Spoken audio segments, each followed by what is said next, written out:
ধুবুৰী জিলাৰ ৰায় আমাৰ এইটো ইউচিচিৰ বিৰুদ্ধত আমি আছোঁ। ইউচিচিৰ যিটো আমাৰ মাননীয় মুখ্যমন্ত্ৰী ডাঙৰীয়া যিটো বিল আনিব বিচাৰিছে এইটো আমি কেতিয়াও মানিব নোৱাৰোঁ আৰু ইছলাম ধৰ্মীয় মানুহ এইটো কেতিয়াও মানিব নোৱাৰে।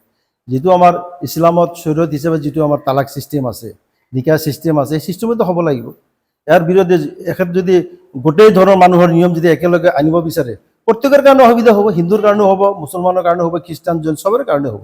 চবৰে এটা এটা নিয়ম নীতি বান্ধা আছে, প্ৰত্যেকটা ধৰ্মাৱলম্বীৰ মানুহৰ এটা নিয়ম নীতি বান্ধা আছে। গতিকে এইটো ইউচিচি আনিব নালাগে। মই মাননীয় মুখ্যমন্ত্ৰী মহোদয়ক অনুৰোধ কৰিম যাতে ইউচিচিটো আমাৰ অসমত বলবৎ নহয়। লিভিং ছিষ্টেমটো যিটো আমাৰ মাননীয় মুখ্যমন্ত্ৰী মহোদয়ে আইন আনিছে এইটো আমি তেখেতক ৱেলকাম জনাইছোঁ। কিয়নো এইটো আমাৰ শৰীয়তৰো জায়েজ নাই। এইটো মানে বিয়া নোহোৱাকৈ ল'ৰা ছোৱালী একেলগত কেতিয়াও থাকিব নোৱাৰে। এইটো আমাৰ শৰীয়ত হিচাপে হাৰাম, এইটো জেনা বুলি কয়। এইটো তেখেতে যিটো এইটো লৈছে পদক্ষেপ এইটো তেখেতক ৱেলকাম জনাই, এইটো ধন্যবাদৰ পাত্ৰ। ইয়াৰ লগত এই বিলৰ লগত এই আইনৰ লগত আমি তেখেতক সমৰ্থন কৰিছোঁ। এইটো অনন্তভাৱে এইটো বন্ধই হ'ব লাগে, এইটো আনিব লাগে। মানে বিয়া নোহোৱা ল'ৰা ছোৱালী যাতে একেলগে থাকিব নোৱাৰে এইখিনি আইন তেখেতে আনিব লাগে। ইউচিচিৰ